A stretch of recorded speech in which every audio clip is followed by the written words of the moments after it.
Son las 6:57. Buenos días, dominicanos, dominicanas, ciudadanos, ciudadanas del mundo. Julio Martínez Pozo. Los comentarios de los temas más importantes en el programa de mayor influencia de la radio y la televisión nacionales. Entonces, en este jueves 14 de enero del año 2021, saludos a todo el equipo del Sol de la Mañana, toda la audiencia de Sol, la teleaudiencia de Telefuturo Canal 23 y las personas que siguen nuestros contenidos a través de las redes sociales. Señores, vamos a presentar de inmediato cuáles son los temas que tenemos anotados para el día de hoy. Está la decisión de la Procuraduría General de la República de revisar las multas por el desacato a restricciones a derechos fundamentales durante el toque de queda. Está la designación del equipo de abogados con la pretensión de recuperar pues patrimonio robado al Estado. Está entonces, vamos a hablar un poco a propósito de unos planteamientos que hace Luis Reyes. Él es director de presupuesto. Vamos a hablar de recuperación y de política macroeconómica y de la aprobación en la Cámara de Representantes de el impeachment contra el presidente Trump. Pero bueno, decir que en el día de hoy, además de que se espera la decisión del juez Alejandro Vargas que debe producirse en el día de hoy en relación con el tema de si revoca o no los archivos, decisión que vamos a esperar.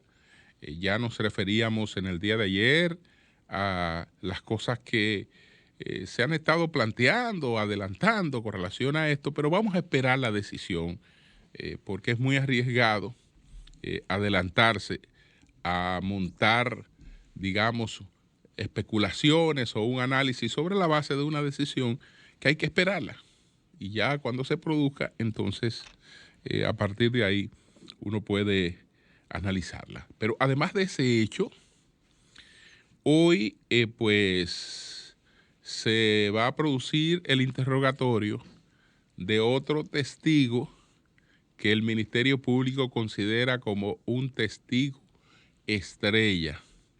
Se trata de Marcelo Hopk, el actual gerente de Odebrecht en la República Dominicana. Hay que recordar que Marcelo Hopk llegó a la República Dominicana a finales de diciembre del año 2016, luego de la partida de Marco Cruz Vasconcelos. Entonces, el señor Marcelo Hopk, que no había desempacado todavía sus maletas, que todavía había cosas que había traído para establecerse en la República Dominicana, que las tenía en cajas, fue llamado a este interrogatorio en el que tenía muy poca cosa que aportar. Pero el interrogatorio del señor Marcelo Hopk, pues sobre la base de él, porque no fue el interrogatorio el que pudo ser manipulado, el interrogatorio no fue manipulado, sino que se difundió, y hay que decirlo con responsabilidad, un fake news a propósito del interrogatorio de Marcelo Hopk. Un fake news. Se pues difundió y lo hizo el Ministerio Público. Lo hizo el Ministerio Público, que es lo más grave, porque sobre ese interrogatorio que se hizo al señor Marcelo Hoppe el 10 de enero, el día 11 de enero, todos los periódicos dominicanos, incluyendo el Listín Diario, en su principal información, amanecieron informándole al país que el señor Marcelo Hoppe había identificado al señor Ángel Rondón como la persona a través de la que se distribuían los sobornos en la República Dominicana. Ese dato era totalmente falso. ¿Por qué afirmo que fue el Ministerio Público el que filtró esa información? Porque todo el mundo sabe que esa era una costumbre, pero además por un hecho práctico. No es verdad que Miguel Franjul le va a dar primera plana a una información de esa naturaleza porque alguien pasó por ahí, por la calle Paseo de los Periodistas, y lo vociferó, o porque el rumor público andaba diciendo que eso fue así. No, no, no. Para que los directores de periódicos pues le dieran credibilidad y reprodujeran esa falsedad tenía que estar acreditada por una fuente. Y la fuente era el Ministerio Público. Entonces, con esa mentira del Ministerio Público, se condicionó todo el proceso para después, más adelante, justificar las medidas de coerción, etcétera. Pero se partió de una mentira.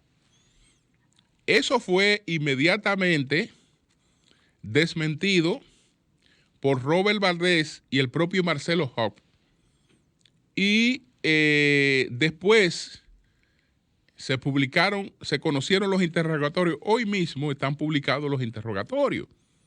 Por cierto, realmente no tiene sentido porque hay que leerlo con una lupa.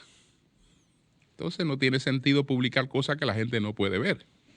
Eso es botar dinero. Entonces, ¿qué pasa? Que eso era totalmente falso. ¿Qué fue lo que dijo el señor Marcelo Hoppe? ¿Qué fue lo que dijo el señor Marcelo Hoppe? El señor Marcelo Hoppe dijo: nosotros no tenemos conocimiento del pago de un soborno ni del nombre de quien sería la persona que sirvió de intermediaria a dichos fines. Eso fue lo que declaró en el interrogatorio el señor Marcelo Hoppe. Nosotros no tenemos conocimiento del pago de un soborno ni del nombre de quien sería la persona que sirvió de intermediaria a dichos fines. Lo que reconocemos es que tenemos un representante comercial contratado en la República Dominicana, el cual ha ejercido nuestra representación a través de sus empresas, quien es el señor Ángel Rondón Rijo.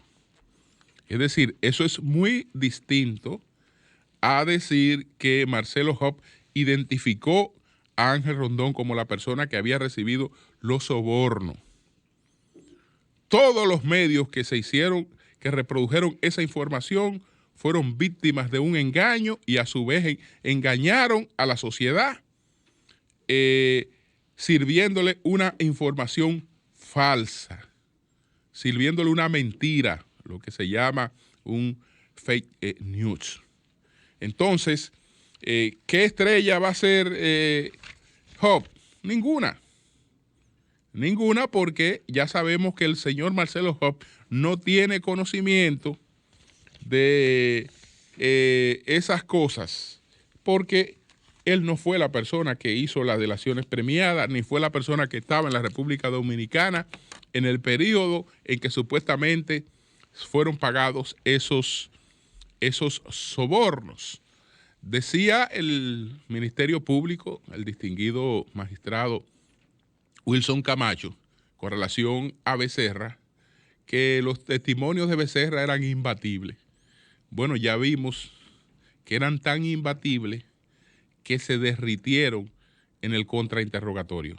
Se derritieron totalmente en el contrainterrogatorio porque cuando usted trae testigos que no fueron parte de los hechos,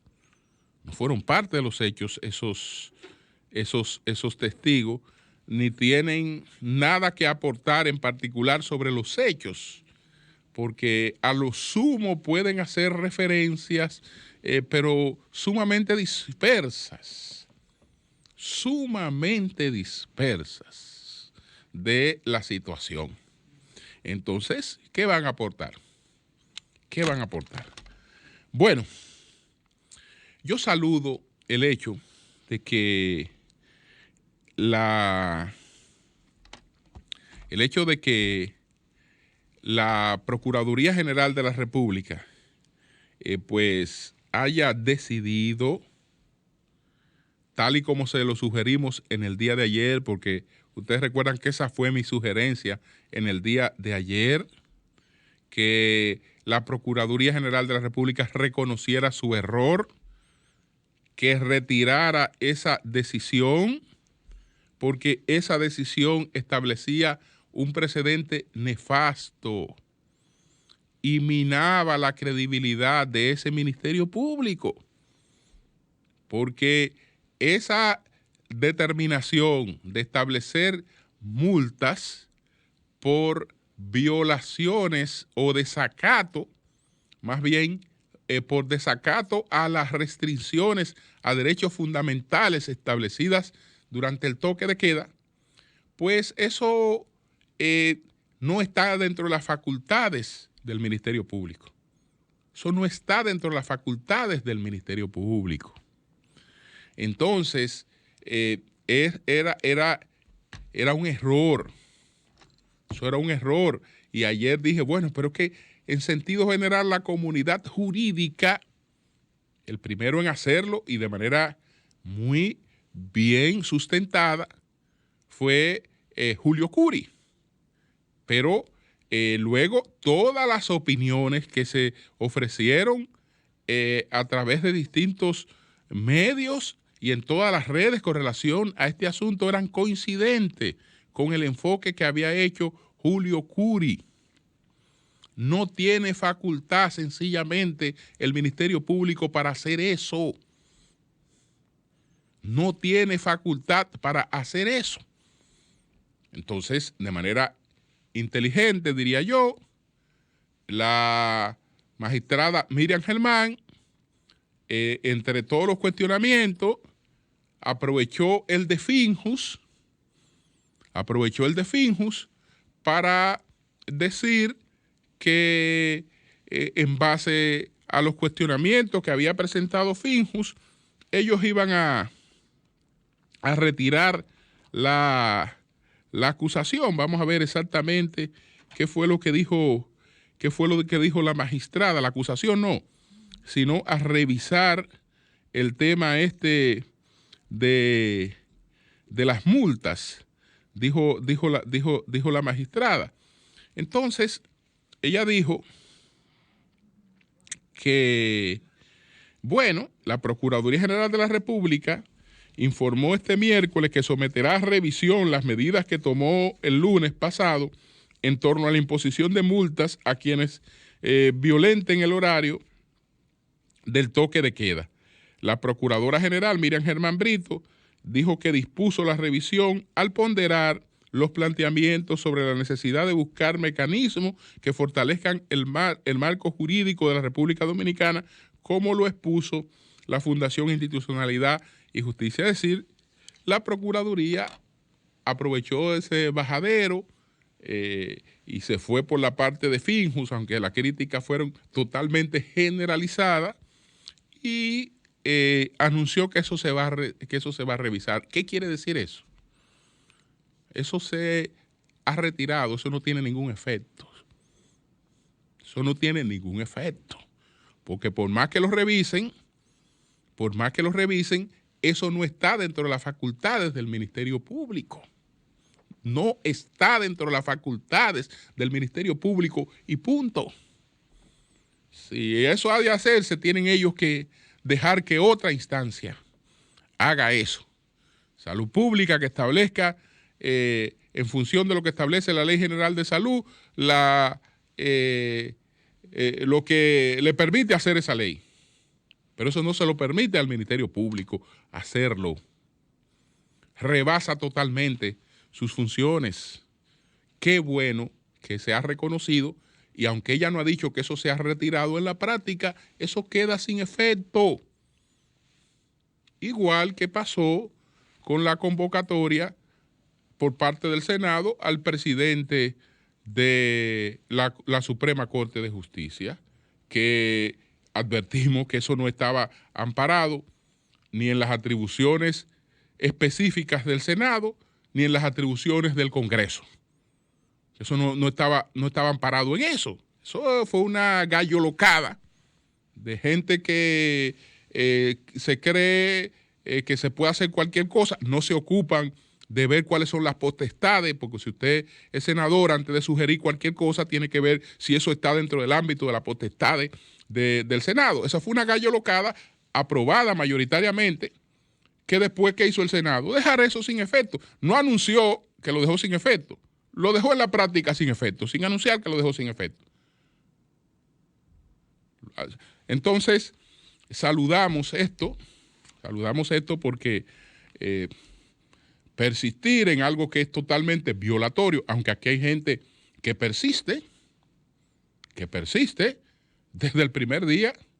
Yo he estado advirtiendo que el rol del Ministerio de Energía y Minas no es el de ser parte de las empresas eléctricas del Estado, que es el regulador de las políticas en sentido general, que no puede ser juez y parte. Pero ustedes ven que se mantiene eso, a pesar de que es un error y se sabe que eso es una vulneración, pero bueno, se mantiene y se sigue para adelante para eso.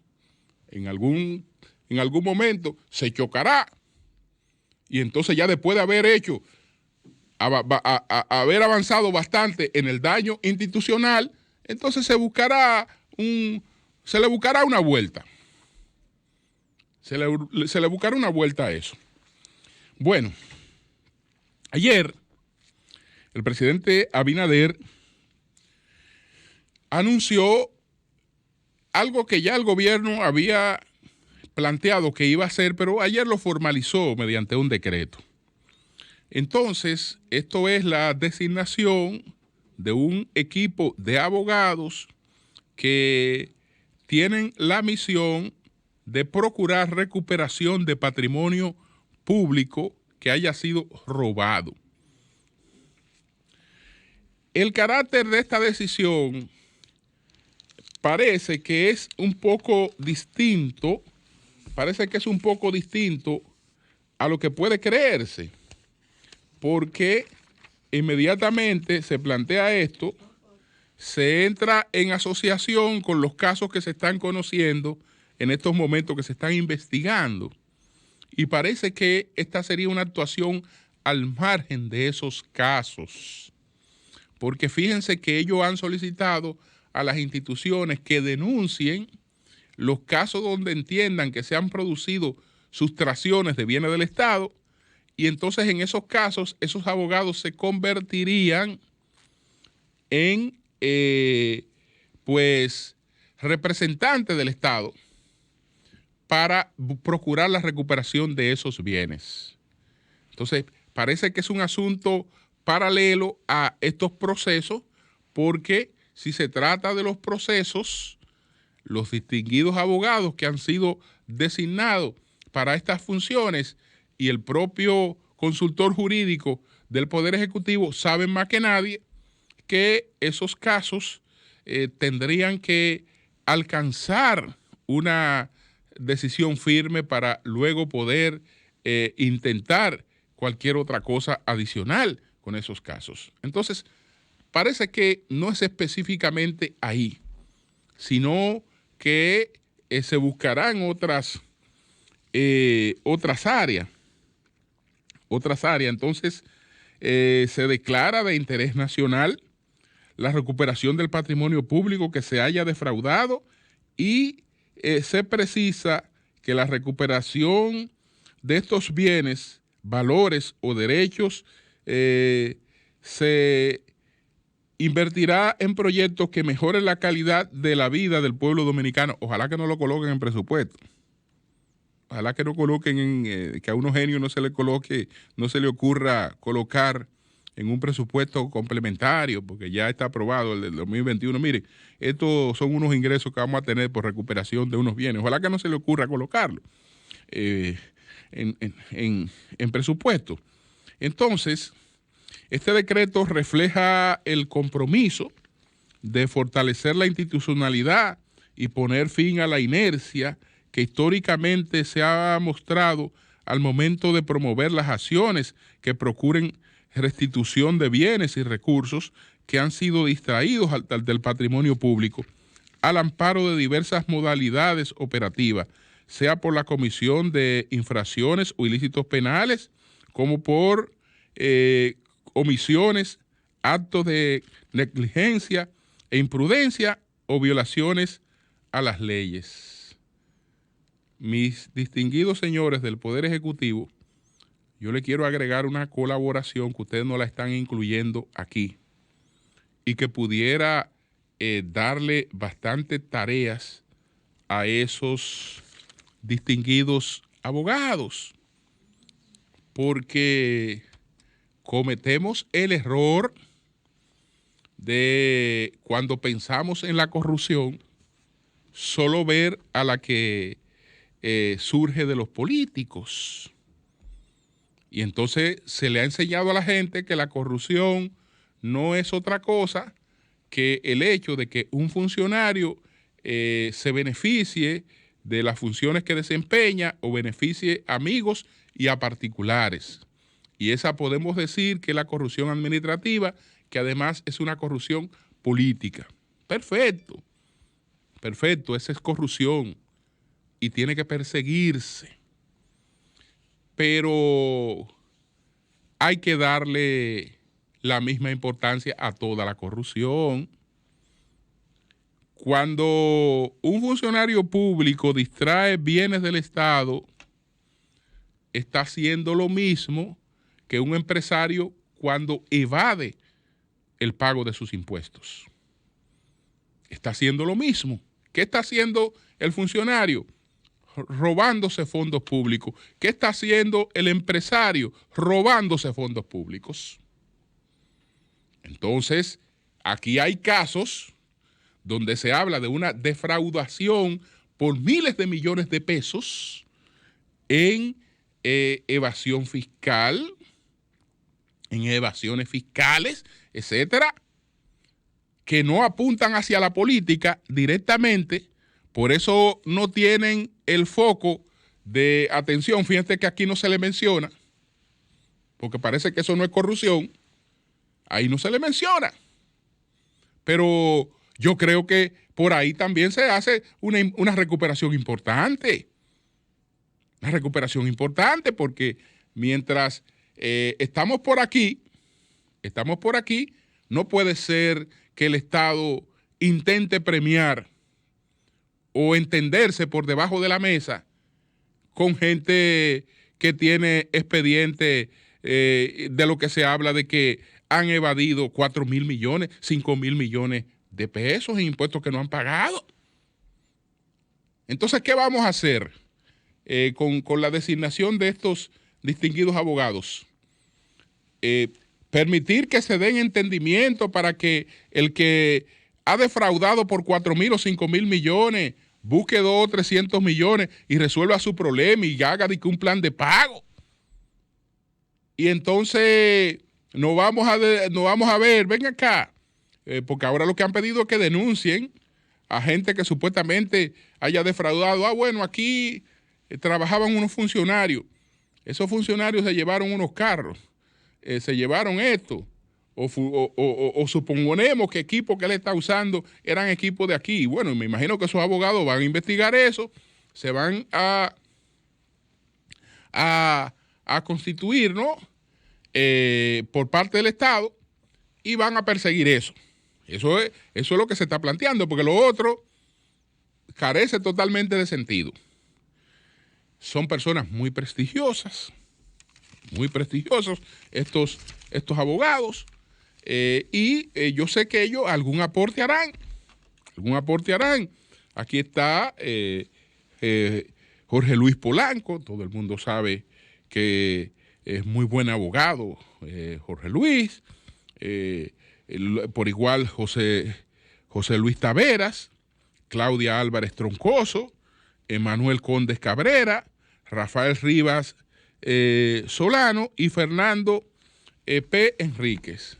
Entonces, distinguidos juristas, el que se roba un peso administrando fondos del Estado es un corrupto. El que se roba miles de millones de pesos evadiendo impuestos que tienen que ir a fondos del Estado es un corrupto. Entonces, vean la corrupción en sentido general, que puede que haya capítulos donde la contribución de ustedes al Estado sea sumamente importante, porque ya los otros lo está persiguiendo el Ministerio Público. Ustedes tal vez pueden aportar y que realmente esto sirva para la recuperación de recursos robados al Estado. Bueno, entonces, cité, tengo unos lentes puestos, pero tengo otro y entonces a veces creo que no lo tengo puesto. Cité un artículo del licenciado Luis Reyes sobre que se titula Recuperación y Políticas Macroeconómicas. Entonces, él está planteando, hay datos muy interesantes sobre lo que ha ocurrido en el terreno laboral. Al cierre de junio del año 2020, las estadísticas de la Tesorería de la Seguridad Social, TCS, arrojaron una disminución de 12.494 empleadores, 13.5% respecto a los 92.320 que reportaban a esa entidad al cierre del mes de marzo de ese mismo año.